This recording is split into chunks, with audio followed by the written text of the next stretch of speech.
Thank you for tuning in to Emerge's Women's History Month celebration of women judges.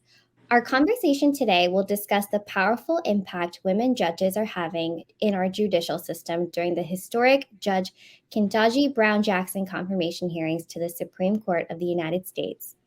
I'm Orpa, and I'm thrilled to be here today to speak with Judge Shannon Baldwin. Judge Shannon Baldwin is a Harris, Texas County Criminal Court judge and a 2017 graduate of Emerge, Texas. Prior to her judgeship, Judge Baldwin joined the U.S. Army Reserves in 1987 and was commissioned as an officer, second lieutenant, after graduating college. Afterwards, she served as a prosecutor and a criminal defense lawyer, practicing law for 22 years before becoming a judge. I'm excited to speak with her today as we here at Emerge celebrate the women judges who are continuing to make and live history as they lead in their communities. Hi, Judge Baldwin. How are you doing? Hi, good morning. So excited to be here with you today. I'm just going to jump right into the questions. So being a judge is a unique and important role in the justice system. Why did you decide to serve in this way? I'd actually started as obviously a lawyer, and I practiced on both sides in the criminal justice system. So I was a prosecutor as well as a criminal defense attorney. And I pretty much done everything that you could do and tried every case in between. So, I mean, I prosecuted cases or other was lead attorney in jury trials for low class C misdemeanors all the way up to capital murder. So if you could imagine everything in between, I'd done it. And so I knew that I could make a bigger splash, if you will, have a greater impact if I was determined just to become something better. And that had to be as a judge. We needed great sweeping changes in Harris County, Texas. As you know, we're the third largest county in the nation. So we needed big change. And I knew I could be effective there. That's incredible. That's a lot of pressure, but you took on that challenge, so that's great. So Black women are underrepresented on the bench nationwide. Why is representation important, especially in the justice system? You know, we get that question all the time, and I want to tell you, to start with, women, we wait so long to run to begin with.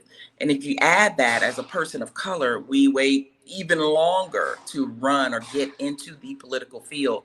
So, number one, they can't be it until they see it.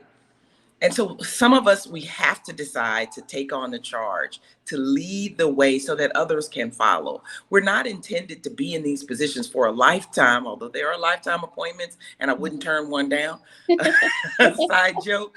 But what I'm saying is that we're meant to build the bridge for other people to come behind us, to learn from what we've done well and also learn from our mistakes and improve on them. I think that's our duty and our responsibility. So women of color, we should work to do the same.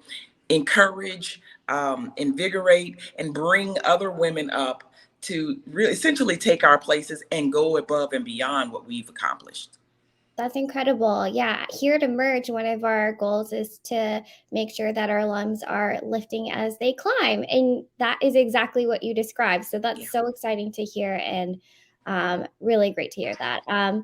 So Judge Ketanji Brown Jackson is slated to be the first Black woman to serve on the Supreme Court of the United States. What steps do you think we need to take in order to see more Black women join that bench? That bench is a tough thing, but number one, Democrats are going to have to, and I hate to say it that way because typically I don't, as a judge, we don't want to look at, one party affiliation or the other, although I run in a partisan race. But let's just say this, the standard has been that Democrats have been at the forefront of appointing particularly African-American or women of color to the Supreme Court. And that said, that means that they've got to come in strong in voting. They have to believe in what the Constitution really says, that this country is made for all men and women. And and that we should all have equal rights and protection under the law. In order to do that, you have to have people who represent every facet, every diversity must be represented, because we will cater to those specific issues that are important to every person. It's important to do that. The melting pot must be the melting pot, not just in its population, but in its leadership as well. If we hold true to those real, and I know that our founding fathers didn't exactly intend this to be, but they wrote a brilliant document in the U.S. Constitution. So if we as America hold true to those ideals, we'll be exactly what we need to be. We'll have great representation to include African American women on the Supreme Court, as well as every other nationality. That's great. And that actually leads right into my next question, which is, why is it important for us to have representation in our judicial system? What does representation even look like?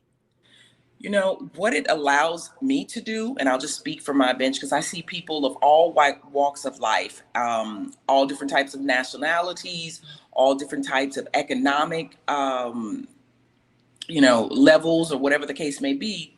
What it does for me, and maybe my age too, but it gives me some life experiences. It gives me some cultural experiences that I'm able to impart as I make decisions on behalf of people, because their lives are in my hands. Mm-hmm. And so in order to do that, I want to be able to look at the person, consider what their experiences are, right? And have some level of sensitivity for that. I think it helps me make better decisions, because we don't want a cookie cutter way of just rubber stamping people as they come through. You want to pay attention to that individual in front of you so that you can deal with the exact issue, the exact problem in that moment. And that is what my experience helps me do. I know that other judges who are diverse as well or from other cultures speak to the same issue. Yeah, that's a great point. And we're in a time right now where there are a lot of firsts, and you were also the first. So what does it like being the first to hold your office? How has that impacted your role? Um, Again, when I was elected in 2018, there were a lot of firsts. I was one of many who made, the first to be the first African American woman on the bench. And so it was a lot. It was more than just me.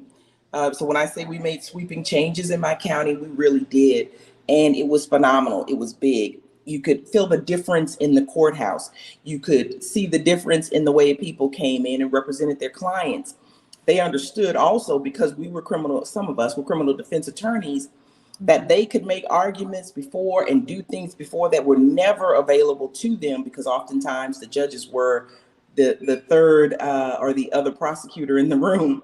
Now they understood that we were unbiased, and that we would not shut them down simply because they were representing people who were charged with criminal offenses. That, if you could understand, changed the feeling, the atmosphere of the building, in the building.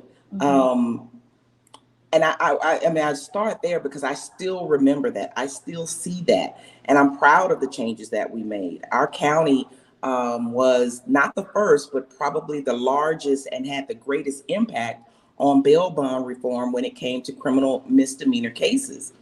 And we have changed a lot. People now are no longer in jail because they're poor and can't afford to bond out. That's huge. It's huge. That means that we actually help families stay together rather than tearing them apart. And everybody has to know that a supportive, loving family that can maintain itself is a much better deterrence for crime than anything else. Anything else. Yeah, that's really exciting to hear as a woman of color myself who, hopes to be a first someday, or maybe not the first, but something like that. So how has the Emerge Network been helpful to you both as you ran for office and now that you are in this role? You know what? It gave me tools, but more importantly, it gave me confidence. What I learned during that training, yes, were tools and things that I could take back, even share with other friends and people that we were beginning to run together. And it was needed because I had never run before. So I needed just some level of introduction, something to figure out, hey, how do I go about doing this and doing it in the right way? But it gave me confidence. I knew I wanted to make an impact, but again, I was a lawyer, right? I didn't know what it was like to be a political candidate. So going to Emerge let me know that I could do it. It put me in a room of other people like me, who went on to win their races as well. Like Lucy Macbeth, who's now, I sat Wow. next to Lucy Macbeth, and we were in Oh. Emerge together. And yeah, I'm just a judge, but we learned together. Yeah, she was in my class. So anyway, I digress. But it gave me confidence. And you can have a good idea, but if you don't know how to do it, and you don't know that there's a way to do it right, there's a Mhm. plan, and you can just adapt those ideas and put them into your own campaign plan. It sent me leaps and bounds forward than some of my colleagues. I Wow, couldn't that's replace it. incredible. Yeah, that's so amazing to hear that you had that community in your class and you saw other people running for office, but also that it provided the boost of confidence that you needed. I think that's so important as a woman of color. Sometimes we need just that guidance to say we can do it. So that's incredible to hear. So last question is, what advice would you have for a woman looking to run for office? Number one, don't wait so long. Okay. Every political office needs a woman's input.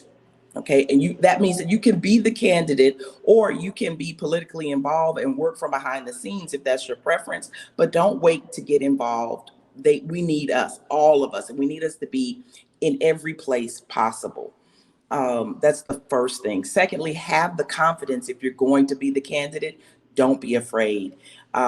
You can get out there, and what you have to say is important.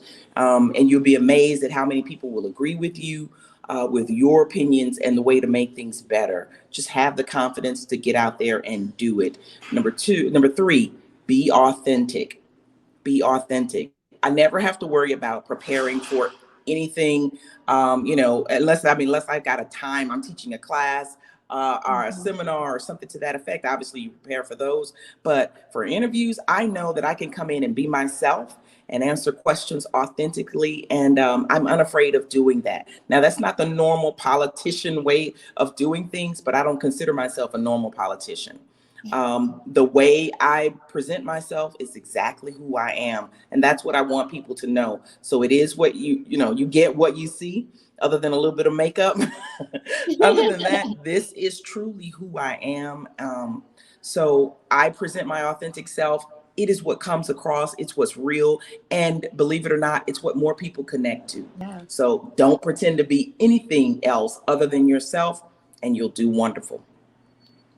That's really great advice. I'm gonna write this down right after our interview because I feel like you were speaking right to me. So, thank Thank you you. so much for joining us today. It was really great to talk to you, Judge Baldwin. Thank you for joining us for Emerge's Celebration of Women Judges. Subscribe to our YouTube channel or follow up on social media for updates from our alums and our team. And thank you for joining us. Thank you. Thank you for having me.